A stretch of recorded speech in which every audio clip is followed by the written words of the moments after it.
Kim Kaupe.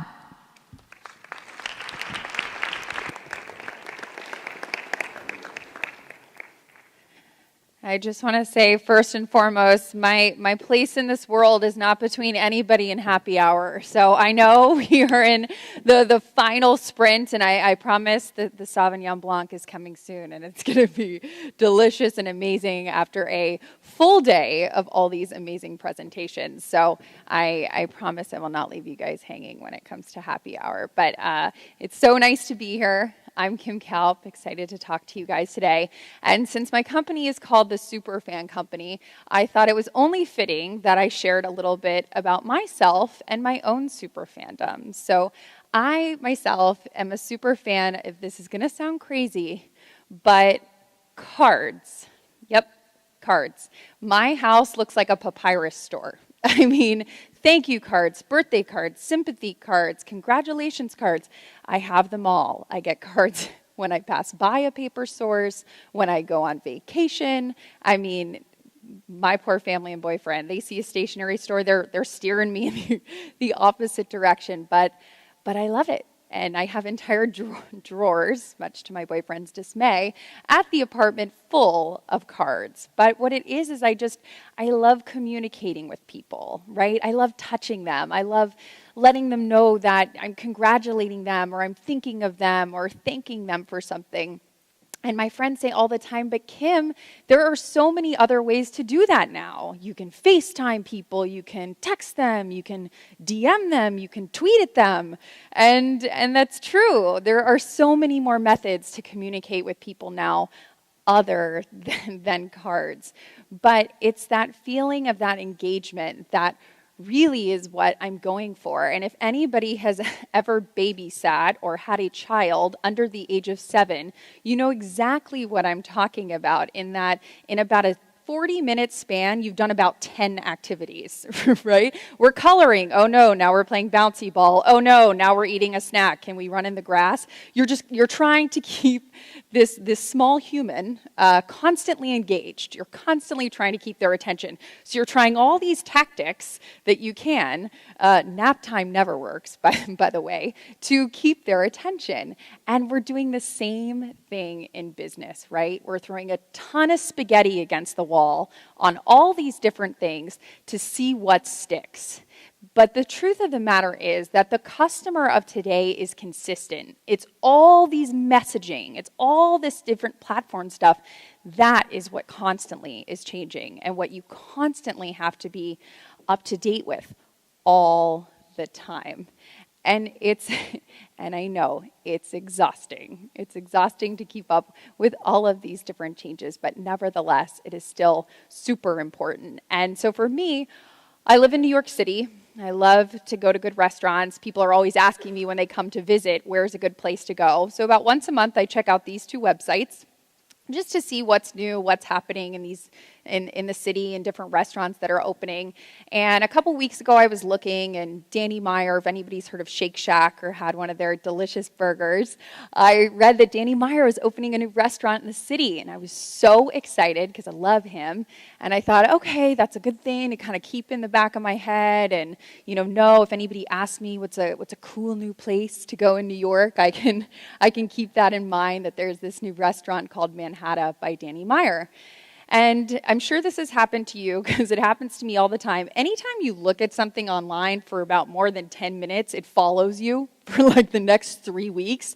It's popping up on websites. It's suddenly in my Instagram feed. I'm like, Big Brother is after me.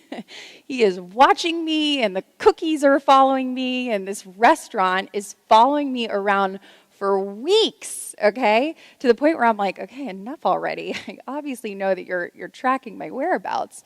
But last week, I go to drinks with a girlfriend, and hey, what's new? What's going on? And she's like, Kim, I went to the best restaurant last night. Oh my God, the food, it was amazing. And the cocktail menu, it looked like an encyclopedia. Wines by the glass, these amazing cocktails. And the view, don't get me started on the view, Kim. The view was incredible. incredible. I'm on the edge of my seat. I'm like, where is this place? This sounds amazing. And I'm actually thinking, I wonder if she's going to think it's rude if I get my phone out and start trying to make a reservation on OpenTable while we're sitting here, right? And it was because these personal recommendations, and what do you know? She was talking about Manhattan, the same restaurant that had been following me around for weeks. That was the one she had been to. And it just goes to show that, again, these personal recommendations are the new form of PR. Nothing motivated me to pick up my phone and get that dinner reservation than that personal recommendation. And I had been seeing that ad pop up on my Instagram, on my websites for weeks. And it was that personal recommendation that really pushed me over the edge. And we've all been there, because we've all had those coffee dates or drinks with friends where it's a product or it's a place or it's a restaurant that they're so effervescent about it. You're like, I have to go. You've motivated me to go somewhere. And that's an incredible power that in this day and age really is amplified by social media. Because before, my friend was telling me over drinks, maybe she went to brunch the next day, maybe she told 5 of her girlfriends at brunch. But what if she had told her 500 friends on Facebook? What if she told her 5,000 Instagram followers? This social media, this social currency is so powerful now, because instead of just going to drinks with me for 2 hours and getting that one restaurant reservation, she now has the power to get tons of restaurant information from people that not only live in New York, but friends and family that follow her that don't live in New York. And it's all thanks to FOMO, which maybe you have heard of and maybe not, but it is this fear of missing out. It is this fear of, my friend went to this amazing restaurant that was new and cool and hip and people were talking about it, and I instantly felt like I have to go. I have to be there. This is obviously the place to be. And that is what makes social media so powerful now, especially with the consumer age. And to get this sort of personal recommendation and social currency really ramped up, you need 2 things. And they are made up words. And I am petitioning really hard for Webster's to start including them, because I think they are so powerful and so real. And the first one is braggability. Do you have something that is braggable to your friends? That when you leave that restaurant, when you buy that product, when you get that shirt, when you left that experience, are you going to go home and tell people about it? And that's a yes or no question. And you have to ask yourself that every day when you wake up in the morning. Am I creating things that people are going to go and brag about? And that's an instant gut check, and something that I use with my clients all the time. Because if you don't think somebody's going to brag about it, chances are they're not. They're not going to brag about it. And the second thing that's so important in this social age is it Instagrammable, right? Is it so braggable? Is it so powerful that people are going to be like, I have to stop what I'm doing right now. I have to whip out my phone and I have to Instagram whatever it is that's going on. That simple combination, that braggable element and that Instagrammable moment, leads to powerful, powerful consumer-generated experiences. We didn't run a contest. We didn't offer a carrot at the end of the stick. We created this perfect secret sauce of creating a braggable moment that then somebody wants to Instagram about. And Instagram is obviously a euphemism. It could be any social media. But the point is that whatever you experienced was so amazing that you instantly want to share it. And this is something that we see all the time with our clients. And I'll give you a great example. So we've worked with the Mets for about 4 years, the New York Mets. And if there's one thing about baseball that I have learned in 4 years, is that some years you are going to the World Series and things are awesome and everything is hitting and it's so great and everything. And then you have some years where you're like, oof, it's getting real bad. We're having a rebuilding year. We're not having a great year. And, Florida's had some of those too. But so when you think about those instances, okay, I can't control the team. Can't control how the team's playing. But what can I control? And really thinking about, again, those braggable and Instagrammable moments. When you think of baseball, what's something that is in control if I can't control the players and I can't control how we're playing? And I'm not going to sing the song to you, but it's the peanuts and cracker jacks, right? It's the food. Because when you think of a perfect day of baseball, you're going out to the stadium, it's a sunny day, there's a cool breeze, you're getting a hot dog, you're getting the popcorn. The team could be terrible, but if you have a cold beer and an awesome hot dog, you are a happy camper, no matter what the team looks like. And the good news is food totally in control. So when the Mets were redoing their stadium, Citi Field, a couple years ago, they said to themselves, how do we control something in a braggable ability? We know we're going to create the best food in the best stadium in the entire nation. We're going to get Shake Shack. We're going to get Danny Meyer out here. We are going to get cookie dough. We are going to get Blue Smoke. We are going to get all the amazing restaurants that people go to New York from around the world to go to. We're going to pull them out in Citi Field. There's not going to be another stadium that has the type of food that we have, period. And there's not.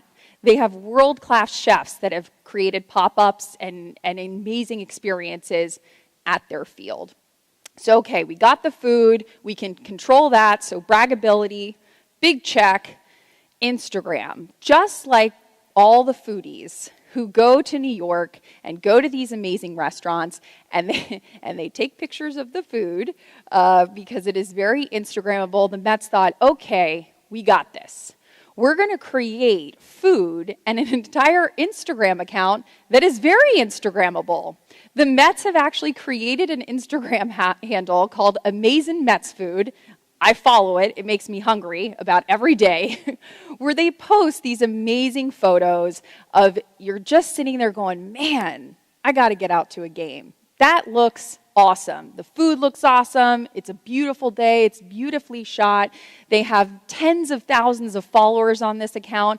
And what has happened is naturally fans who go out to Citi Field, who still do, whether the team is good or whether the team is bad, they also create these very Instagrammable moments. And I know this because even though I'm behind the curtain, even though the New York Mets are a client of mine, and I know, right? It's like Wizard of Oz. I know what's behind the curtain. I can't help myself. I do it. I'm up there doing the same thing. I'm heading out to Citi Field. I'm getting my Shake Shack burger, and I'm taking a picture. I'm joining the conversation. And I got my Tebow jersey on because I went to UF, and I will support him forever. So got my Tebow jersey, I got my Shake Shack, and I'm headed out to Citi Field.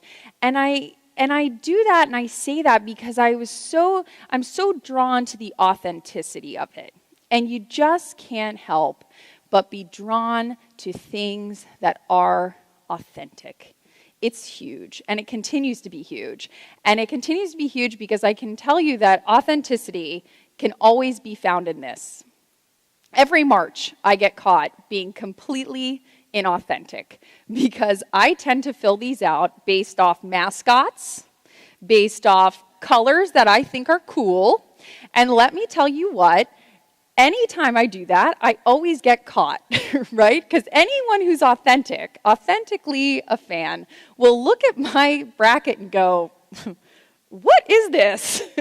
What have you created here? Because sometimes it is just so backwards from what people traditionally do that's when I use my phone a friend, right? Whenever I see one of these, I call my dad, who's here today, and I say, Dad, you watch every single college basketball game. You know all the players, you know all the stats, who's hurt, whose shoes are exploding, all the things. And I don't know all these things.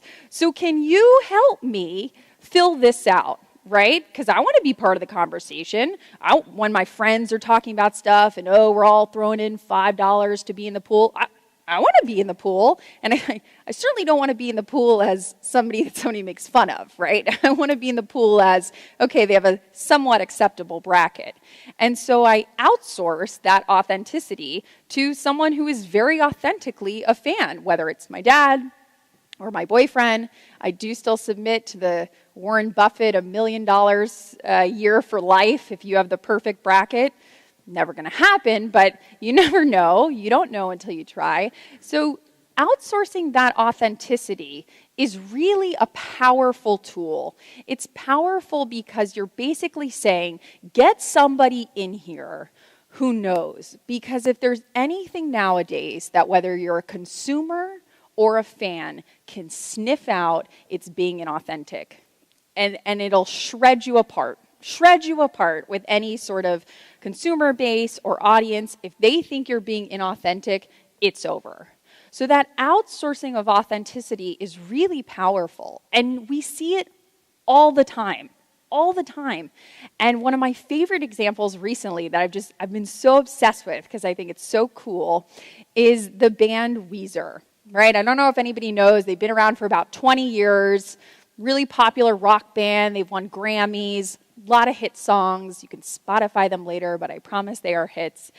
And I love this band because they said to themselves, okay, when they were starting as a band, there was a friend of a friend who started to come to the shows and started to ask a lot of questions and really attend a lot of their stuff and really became one of their first true fans, became one of their first really authentic fans that would show up to the dive bars and then show up to the next dive bar and the next dive bar. And they got to the point where they knew the guy. They'd be like, Carl's here. Because after a while, when you're a small band and you're seeing the same guy over and over again, you're like, it's Carl. He's back. He's back. And over the course of 20 years, Carl continued to become a fan to the point where people now consider Carl almost part of the band. Because Carl attends so many events and so has been a part of so many things that a couple years ago, when the band and management were sitting around going, what should we do with this latest tour? You know, what should we do when we're launching this fan club? You know, they're on the outside and they're sort of saying, how do we judge ourselves? That's kind of an odd question. We don't necessarily know what the fans want because we're not a fan. We're not a fan of us.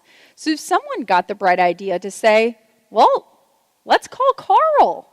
Carl, who's the most authentic, amazing, true fan that we have. Why don't we get Carl in the room? And why don't we start asking Carl some questions? And you know what? That's exactly what they did. It's exactly what they did. They outsourced that authenticity and they outsourced that authentic conversation to someone who is actually authentic. And God's honest truth, if you go on their website right now and you go to join the fan club, Carl has a whole corner on the fan club where Carl posts pictures and Carl posts reviews, and the fans know him and the fans trust him because they look at him and say, well, he's one of us.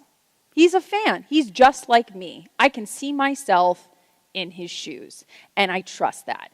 And if you sign up right now, they're out on tour, and you decide you want to go for the VIP experience where you sit in the front row, part of the package includes a backstage tour with, you guessed it, Carl, where Carl takes you backstage and shows you all the instruments and shows you where the guys get ready.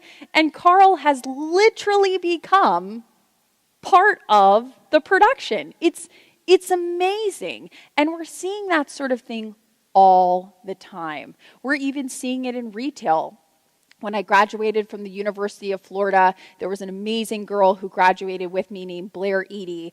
Over the course of the last 10 years, she moved to San Francisco, decided to start a blog, eventually moved to New York, and her blog kept growing and growing and growing in popularity to the point where she's now one of the leading fashion bloggers. She graduated from the University of Florida. She's an amazing, unique style, millions of followers, and what happened was, again, Nordstrom last year was asking themselves a question, saying, how can we tap into this millennial audience? How do we get these shoppers to come in, these young women who have these unique points of view in these bright colors and these bright styles? And they immediately went, Blair. And Blair came in, and over the course of 6 months, partnered with Nordstrom and came out with a 140-piece collection for their tween brand Halogen. Sold out constantly. People magazine, WWD, the amount of press that this got was astronomical. Not to mention she was promoting it to, again, her millions of followers who all wake up every morning and say, I really like her and I could see myself as her. And again, that outsourcing of authenticity. And it's not saying we don't know. It's saying we don't know as well as this person. Okay? So it's not about, oh, Weezer doesn't know what their fans want.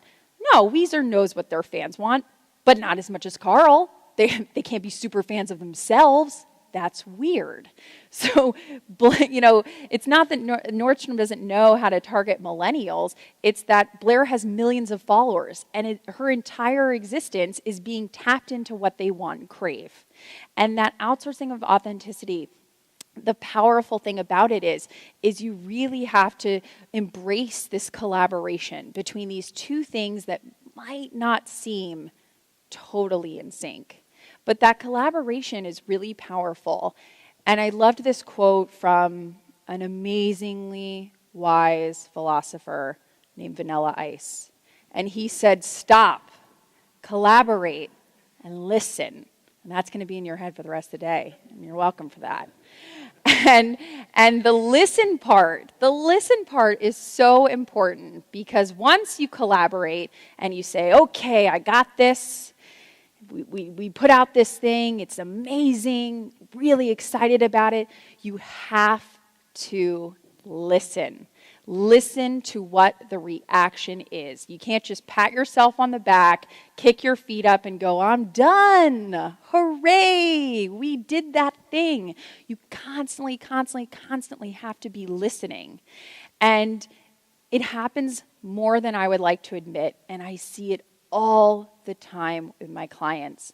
And if you're like me, you've probably experienced it one or more times in your life. I used to love reading growing up. I still do. If anybody has any book recommendations, you know where to find me during cocktail hour. But I love books. I read all the time, constantly breezing through them. And I've had that ever since I was young. And so in high school and in middle school, if we were given an assignment in English class, Catcher in the Rye or Romeo and Juliet, it was not unusual if we were assigned chapters 1 through 4, I'd read a little ahead, right? I'd be like, whoa, what happened to Juliet? Like, what is she going to do next? And maybe I went on to chapter 6 or to chapter 7 and really would just fall in love with these books and was so excited, would come into English class the next day and I'd be like, ready. Like, what was that girl thinking? We have a lot to discuss. Like, I don't know what was up with her. I am ready. And I would sit down in class, so excited. The teacher would get about probably 3/4 through the question of whatever they were going to ask. And I was there, man. I was like, right here, buddy. I got this. I know what the themes were. I know what's happening. You got to pick me. And we got to have a conversation. And the teacher would look around, and I'd be like, hello, like right here, like let's start this off. And the teacher would be, straight out of a Ferris Bueller episode, just going, anyone have an idea? And I'd be like, I am sitting right here. Please pick me. And what my teacher didn't realize, and clients don't realize, so many people don't realize, is that you have 2 consumer bases or fan bases. It doesn't matter what the syntax is. Students, I don't care what it is. You got 2 of them. You got the regular ones and you got the super ones. And just like I was in that class, flailing my hand up and down. The teacher was looking at the forest through the trees. Where are the fans? Missing the immediate superfan eagerly flapping her arms in his face. And the truth of the matter is that happens in retail, it happens in client experiences, it happens all the time. And what it happens is that people aren't listening. And going back to our earlier conversation of all these different modes of communication that we have now, it's not as easy as someone standing in front of you waving their hand in your face. I wish it was. It'd be a lot easier. But that's just not the case anymore. And there's 4 ways that I always look for to see, are we really listening? Whatever we did, are we listening to the outcomes? And the first thing I look for is frequency. Let's say it's a physical store. Do you have somebody who's coming in every day at 8 a.m. to grab a coffee? Every day at 8 a.m. they're there. Or once a week, every Tuesday, they are in their store. In their store every single week. That person right there, those actions speaking louder than words, they're showing up repeatedly, consistently. They're waving their hand at you going, hello, I am here. I am showing up constantly. And so that's one way. This second way, if they're not showing up constantly, that I like to look at is, what are they spending, right? The dollars and the cents. Because you could have somebody coming every single week and they're spending $20, $20, $20, $20. Great. That's awesome. We got a good $80 ROI on that person. But what if I told you somebody was coming once a month and they were spending $200? Maybe they lived far away, maybe they're out of town, maybe that just is what fits in their schedule, and they're loading up on $200 worth of products and services. How much are people spending on what it is that you're doing? So the frequency, the spend, the referrals. It used to be back in the day that you'd give somebody a card if you're a real estate agent, and okay, pass this card out to all your friends, and that's still the case for sure. But also the codes, referral codes. Great, you brought my product online. If you give this code to anybody who uses this code gets 10% off. Looking at that data and saying, wow, Chelsea sent us 50 people. Chelsea must be really going around town, just like my friend who was at Drinks selling me on that restaurant. Chelsea really must be going around town saying how much she loves what we do. So looking at those referral codes and saying, again, what information is that telling us? That one person, she's hyping us up a lot. And that's a pretty amazing thing. And so looking at those referral codes and then flat out looking at social media. Who is posting from your geotag area? Who is posting in your stores or tagging your service or tagging your brand? And is there someone that's doing that more than once? And are you talking back to them? Because just like I was waving my hand in my teacher's face and he was looking around at everybody else, is someone tagging you over and over again, and you're just out there going, how do we get more followers? You have someone right there, and they are waving their hand in your face over and over again. Those are just 4 methods, but depending on the product and service, those can constantly be changing. But those are things that you have to listen to. You have to listen to because they are just so important. And I think as you start to internalize that and really start to think about how can I get in the mindset of this person who may or may not be waving their hand in my face. And I think the easiest way to do that is to really think of yourself and your own super fandom. Because everybody is a super fan of something, whether it's products, whether it's people, whether it's places. Because someone, before they came into this session, I know somebody out there, turned to the person next to them and said, we got to go to Starbucks. I can't be having this coffee that they're serving here. I got to go to Starbucks. I need my Starbucks coffee. Don't take my Starbucks coffee away from me. I am going to Starbucks. Or maybe it's somebody who said, I am only flying Delta. Don't try to put me on a United flight. I am a Delta. I got the credit card. I got it. I'm a Delta person. Or maybe it's you that have an iPhone in your pocket and a MacBook Air, and you're going, I would never be caught dead with a PC. Ever.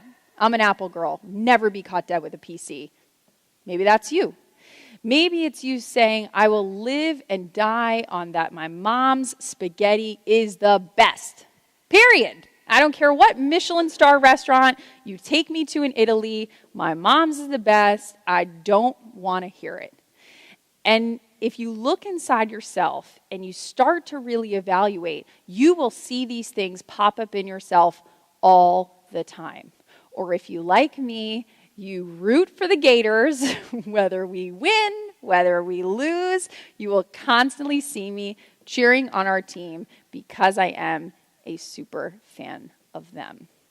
And I hope that you will take some time to share your super fandom with me in a myriad of different types of communication styles, whether that is LinkedIn, whether that is Instagram, whether that is my website, or whether it is my personal favorite, cards and snail mail. So I just wanted to say thank you for having me today. And it was so wonderful to talk to you about Super Fandom and so wonderful to be here at the Retail Summit. So thank you.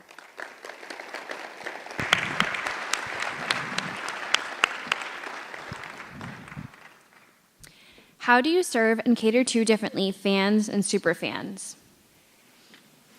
I think going back to that example of someone waving their hand in your face, you're going to talk to them differently because their levels of interest in your brand and product are going to be completely different. If you're talking to someone who is really, really well-versed in a team, in a product, in a service, and you start to talk to them about like Basics 101, they're going to roll their eyes. They're going to roll their eyes and completely tune out because they're going to be like, well, I already know that. Why is this person talking about this? Like, this is old news. So the level in which you communicate with that super fandom is going to be completely different than the level in which you communicate to a regular fan base, because they're just going to have two different types of conversations. So again, going back to the Romeo and Juliet example, the conversation that I would have had with my English teacher versus probably somebody else who read like 2 chapters out of the 4 that we were supposed to read is going to be a different level. I noticed that you were a contestant on Shark Tank. Can you give me a little bit more detail about that? Yeah, it's a great reality show. Airs on ABC. I was on the 5th season of Shark Tank. It was an amazing experience. I have a little bit of love-hate with the show, to be totally honest. I love it in that I love that it teaches business to people. I would certainly rather at 9 p.m. on Friday nights them be turning on Shark Tank than the Kardashians, for sure, because it's teaching people about business and about entrepreneurship, and I love that it spreads that message. But, do I think it's realistic to show people that in 8 minutes you can raise $750,000? Probably not, because it actually takes much, much longer if you're properly raising rounds of funding than to do it in 8 minutes. But that is the case with most reality shows, like The Bachelor or The Bachelorette. Can you marry someone after 3 months? Maybe, but more often than not, probably not. So Shark Tank was an amazing experience, and it's certainly the gift that keeps on giving, because about every 6 to 8 weeks, the episode re-airs. I'm sure you guys have seen those like Shark Tank marathons when you're like running in the gym and it's just episode after episode after episode. The episode continues to re-air, so I'm always getting pictures from people who are like, it's back on, your big face is in the gym. So it's one of those things that continues to give, which is really fun. Research has shown that social media has negative effects on mental health in teens and young adults. What suggestions can you recommend to companies who are trying to use social media to communicate with their customers? I would actually say it's probably bad for everybody, not just teens. I'm sure social media is horrible for us all. But here we are, and I always tell people all the time, like it or not, we're not going back, right? We can't get in a time machine and go back to a world without social media. So we can love it, we can hate it, but it's here. So what do we do with it? And I think part of the message that I'm constantly trying to show people is that creating these sorts of Instagrammable and braggable experiences, I give the example of the Mets and the food because you'll notice, they weren't selling a jersey. They weren't selling a hat. You couldn't buy a bobblehead off of that. They were authentically trying to share why watching a Mets game with a hot dog on a beautiful day was so great. And so I think when it comes to selling online, a lot of people's heads immediately go to like, okay, it's going to be $9.99 for a Mets baseball hat. We're going to put that on Instagram. We're going to sell it for $9.99. And my question to them is, does it have to be a baseball hat? Could it be a really cool food post that lets the consumer say, hey, you know what I should do? I should really get out to a Mets game. Because once they're there, of course they're going to buy the hot dog, and maybe they do buy the $9.99 hat. But selling doesn't have to be about specifically selling a product at that moment. How can brands and retailers use FOMO to their advantage, but mitigate the diminishing returns and at times disappointment when reality does not live up to the hype? Yeah, I think it goes back to that authenticity. So I loved, the last example of creating office spaces in a store. That authenticity of the message of we're here to support small businesses. And I think as long as you stay true to authentic roots and ground that in whatever it is you're doing, whether again that's your internal team or you're outsourcing that authenticity to someone else, I think that sort of stuff is so greatly important, because I think as long as you stay authentic, it's not going to come off as something that is, a waste of time or something that's not building upon your message. I don't want to keep you guys from happy hour. This is real hard. I know. We're in the home stretch. Yeah.